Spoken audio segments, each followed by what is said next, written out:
Dumarating sa buhay natin na sinasabi natin sa ating sarili na ang karelasyon natin ay siya na ang the one. Ngunit magugulat lang tayo bigla na meron palang isang taong sa atin ay nakatadhana.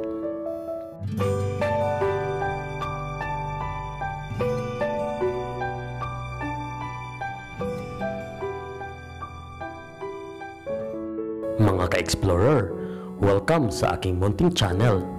Meron na naman tayong bagong video na tiyak nakapupulutan natin ng aral.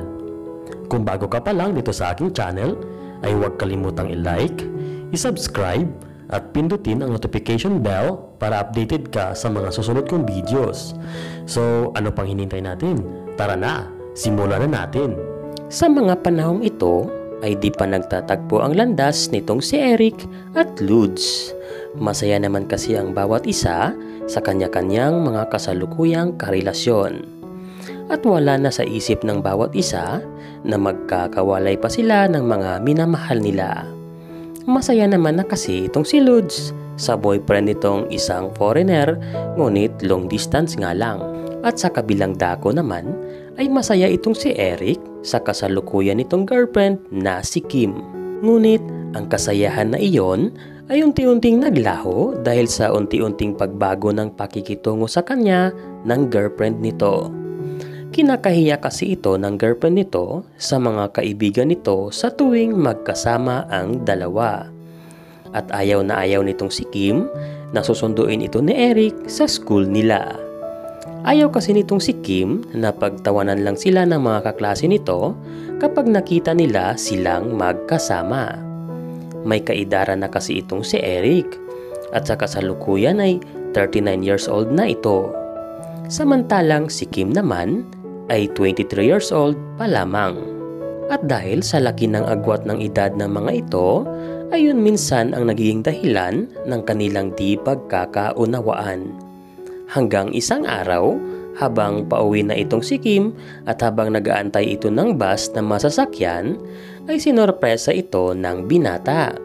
Palihim niya itong sinundo at may dala-dala itong mga rosas. Ngunit, iba ang kinalabasan ng pagsorpresa nitong si Eric sa girlfriend nito. Nagalit ito at pinagsabihan niya itong wag nang ulitin pa ang ginawa nito. Nang lumo itong si Eric sa naging reaksyon ng girlfriend nito. Ngunit ipinawalang bahala na lang niya iyon kahit masakit sa damdamin nito ang ginawa sa kanya ng girlfriend nito. Kahit na masakit sa damdamin nito ay sinunod pa rin ito ang kagustuhan ng dalaga. At lumipas ang 2 buwan. Nagpatuloy na naging mapagpakumbaba itong si Eric sa girlfriend nito. At kahit na lahat ng membro ng pamilya nito ay ayaw sa minamahal nito, ay ayaw niya pa ring iwan itong dalaga.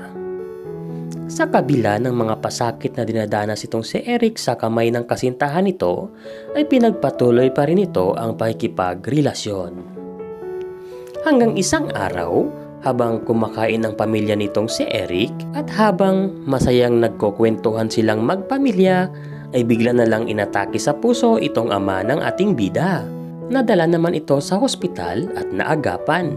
Ngunit makalipas ng 2 araw ay bumigay ang katawan nito at kalaunay pumanaw din ito. Nalungkot itong si Eric sa pagkawala ng ama nito at dumagdag pa sa lungkot nito nang magkataong nagkasabay sila ng girlfriend nitong nag-aantay ng bus na masasakyan. Habang nag-aantay ang dalawa ay kinausap ito ni Eric. Mahal mo pa ba ako, Kim? Oo naman, Eric. Mahal kita. Ba't hindi mo ako mapakilala sa mga kaibigan mo? Kailangan pa ba yun? Pinakilala naman kita sa mga kapatid ko Ganito na lang pa tayo palagi? Paulit-ulit? Kasi kinakahiya mo ako at hindi mo ako kayang ipagmalaki. Kung mahal mo talaga ako, Kim, ay sabay tayong sumakay ng bus at ayusin natin to. Sa sinabi nitong si Eric ay natahimik lang itong si Kim. At nang dumaan na ang bus ay nagpatuloy lang itong tumahimik at hindi sumabay sa binata sa pagsakay sa bus na iyon. Para sa binata ay nagkakahulugan na iyon ng paghihiwalay nilang dalawa. At dahil sa pangyayaring iyon, ay nadagdagan pa ang kalungkutan nitong si Eric. Ngunit, ang pangyayari pa lang iyon ang magdadala sa kanya sa isang taong tunay na magpapahalaga sa kanya. Habang nakasakay ito ng bus at dala na rin ang kalungkutan nito, ay nakatulog itong si Eric. Nagkataon naman na nakatabi nito sa upuan itong si Lods. Ngunit, hindi naging maganda ang unang pagtatagpo ng dalawa. Pagkagising nitong si Eric galing sa mahimbing na pagkatulog nito, ay nainis ito sa dalaga dahil sa dami ng pagkain na tumalsik at kumalat sa damit nito. Hanggang sa nagkasagutan ang dalawa. Natigil lang ang bangayan ng dalawa nang biglaang tumigil ang bus na sinasakyan ng mga ito. Nasiraan pala ito at kinakailangang bumaba pansamantala ang lahat para maayos iyon. Bumaba naman ang dalawa at habang nasa labas ang mga ito ay palihim palang inoobserbahan nitong si Lods ang binata. Nagkataon kasing merong tumawag sa cellphone nitong si Eric para mangamusta sa kalagayan ng ama nito. Sinabihan ito ni Eric na wala na ang ama nito at itatakda pa lang ang araw ng libing nito. Narinig nitong si Lods ang buong detalye ng pinag-usapan ni Eric at nang kausap nito sa kabilang linya. At dahil sa nalaman nito, ay biglang nagbago ang pakikitungo nito sa binata. Nakaramdam ito ng awa at inintindi na lang nito ang di magandang nagawa nitong si Eric sa kanya. Naging magkaibigan ang dalawa sa sandaling iyon at naging maganda ang kanilang pag-uusap. At sa mga oras na iyon ay nabuo ang kanilang pagkakaibigan. Hanggang sa lumipas ang 4 na buwan. Matagal-tagal ding hindi nagkita at nagkausap ang dalawa. Nabisi din kasi itong si Eric sa pagpapalago ng munting negosyo nito. Hanggang sa naalala nitong meron pala itong cellphone number ng dalaga. Tinawagan niya ito para kamustahin lang sana. Ngunit nagkataon naman na malungkot pala sa time na iyon ang dalaga. Napag-alaman kasi nitong niloloko lang pala ito ng foreigner nitong nobyo at wala naman pala itong balak na pakasalan ito. Sa pangyayaring iyon ay nabuhayan ng loob itong ating bida at nakaramdam ito ng pag-asa.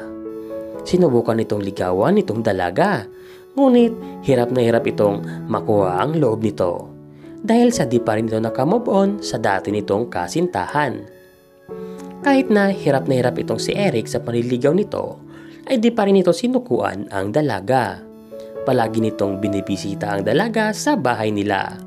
Hanggang sa mas napalapit pa itong si Eric sa mga kapatid at mga magulang nitong si Lods.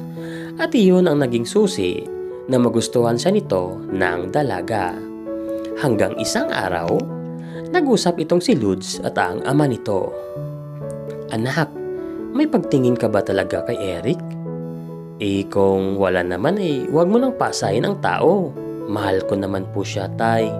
Pero di ko lang talaga maamin sa sarili ko. Bigyan mo naman ng chance ang sarili mo, anak, na sumaya. Malay mo, baka dyan na kay Eric matutupad ang pangarap mong happy ending." Naging maganda ang pag-uusap ng mag-ama at nagyakapan ang mga ito. Kinaumagahan, habang papunta sa trabaho itong si Lods, ay humingi ito ng sign sa Panginoon. Hiniling nitong pag makita nito si Eric sa umaga ding iyon, ay sasagutin na niya ito. Habang papaalis ang bus na sinasakyan nito, ay abang ito ng abang sa kung magpapakita ba sa kanya itong si Eric. Ngunit nakaalis na lang ang bus at walang Eric ang nagpakita sa kanya. Nalungkot ito at nadismaya sa pangyayaring iyon. Ngunit nang sa kalagitnaan na ito ng biyahe ay may nakasalubong itong bus at nang tingnan niya ito ay nagulat ito sa nakita. Nakasakay din pala sa bus na iyon itong si Eric. Dali-daling pinatigilan dalawa ang mga bus na sinasakyan nila at bumaba ang mga ito. At nagkatitigan ang dalawa at nag-aminan ng nararamdaman sa isa't isa. Nagyakapan ang dalawa sa tagpong iyon at naging masayang masaya. At dito po nagtatapos ang ating kwento. Mga ka-explorer, abangan po natin ang susunod na kabanata ng kwentong ito. Maraming salamat po.